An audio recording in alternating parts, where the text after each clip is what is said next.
أبدا لا درزاي. من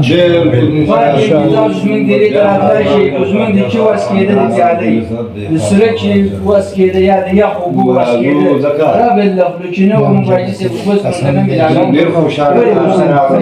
أما بزمن أستاذ ملاقات تشي لا درزاي. وقت كم نلا پشاور داغ زیره کنا بجاگه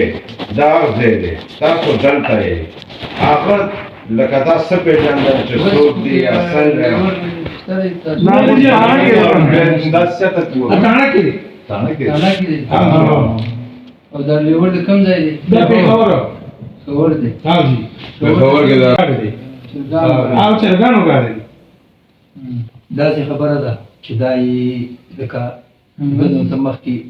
نږدې نورزونه دی والد صاحب دی دا غریب بار و د خپلې غریبۍ او د دغه د مزدورۍ دپاره دغه بچو دپاره سبق مې ویمه مزدوري به زه کوم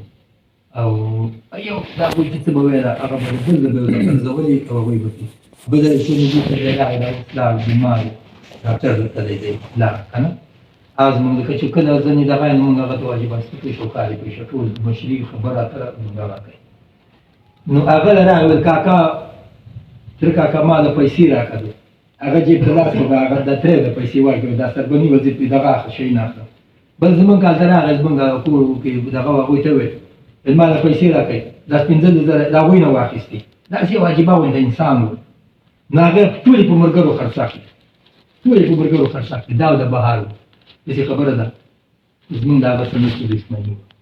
نه د هغه زمونږ څه زیاتات قدرتي یوه دسه وراله خو الله پاک زمونږ چې کوم دی نو د نوره نیټه الله تعالی مقرر کړې وه نیټه به یې پوره وه او داسې خبره ده که نه چې هېڅ مسله نشته په دې کې مونږ چې کوم دی مونږ وایو چېرې مونږ بل وایو چې چا سره دښمنۍ مه کوئ او ښه وخت تېر کړئ نو په خپله خو د چا سره دښمنۍ نه کوو او نه د چا سره دا تاریخ دی ټول چېرې دا دی چې نه دا الله مقرر کړی هغه هم نه ده خوښه مونږ هم نه وه خوښه الله خوښه وه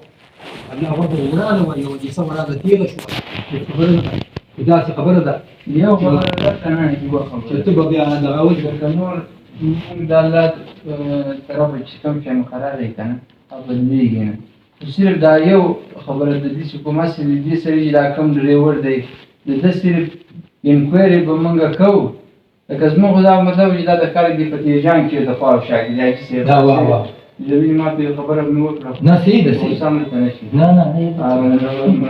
صرف هسې لکه نور دغه زموږ څه زیاتیات نشته دی نه یاره خو صرف تاسو زما راغلی قسم دی که نه دا مشران ما د